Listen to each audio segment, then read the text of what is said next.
Pouvoir aller chercher ses enfants à l'école le sourire aux lèvres, c'est précisément pour cela que Natalia a fui la guerre. Ça s'est bien passé à l'école? Oui. Emilia va bien. Elle a trouvé ici des amis et même un peu plus. Un garçon français, son premier amour. Voilà 2 mois qu'ils ont quitté Lviv et sont arrivés à Saint-Pierre-de-Chandieu, près de Lyon. Un village de 5000 habitants et une famille d'accueil, celle de Sandrine et Pascal. Maintenant, on est comme 2 sœurs.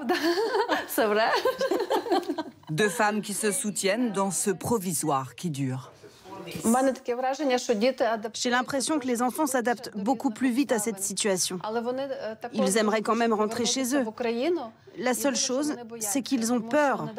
Parce que récemment, il y a eu beaucoup d'explosions dans notre ville. D'autant que son mari est resté là-bas pour aider. Est-ce que tu nous vois? Oui, et je me suis même rasé pour l'occasion. Derrière ses sourires, la guerre n'est jamais loin. Moi, je pose jamais de questions.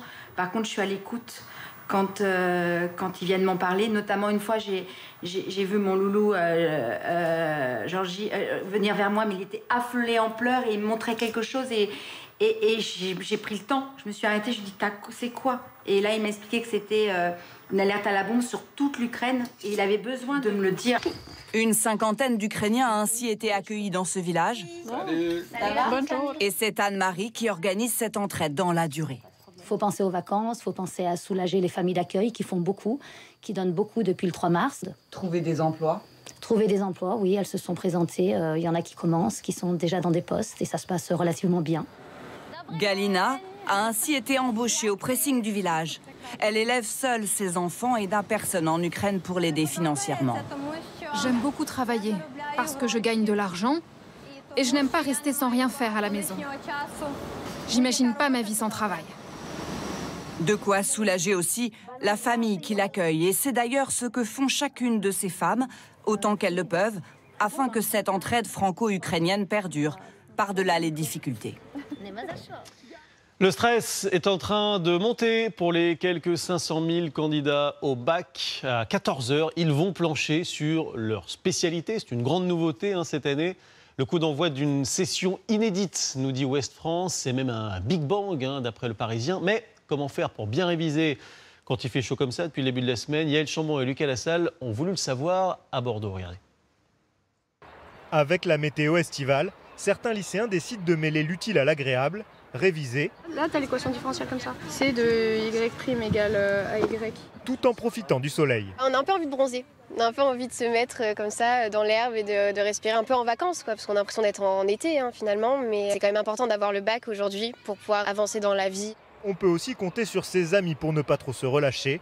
Travailler en groupe aurait de nombreuses vertus. C'est sympa de faire une révision en groupe quand même pour se réexpliquer les choses et même expliquer les choses aux autres. Des fois, ça aide à comprendre soi-même et à mettre des bons termes dessus. D'autres préfèrent réviser au frais et dans un silence de cathédrale. Dans cette bibliothèque universitaire, il est strictement interdit de faire du bruit. Une atmosphère propice à la concentration. Il n'y a presque personne qui parle. Et donc, on est vraiment concentré sur le travail. On ne pense pas à faire des pauses, regarder notre téléphone. Enfin bon, là, si, mais c'est pour mon sujet. Ah, ici, c'est bien, il y a un peu d'air. Il fait pas trop chaud. Donc ça va, ouais. Dehors, il fait trop chaud. En effet, dehors, il commence à faire chaud, voire même très chaud. Plus de 31 degrés à l'ombre. Les bacheliers ont déserté les rues. Ils se sont enfermés chez eux pour les dernières heures de révision. J'ai fait des fiches avec des dates, des croquis, des plans. Être seul à la maison, ça me permet aussi d'avancer à mon rythme et d'approfondir des points que j'ai pas compris précisément. Et comme ça, je suis tranquille pour m'organiser. Ça va être quoi la clé pour toi? Bon, être serein et pas stressé.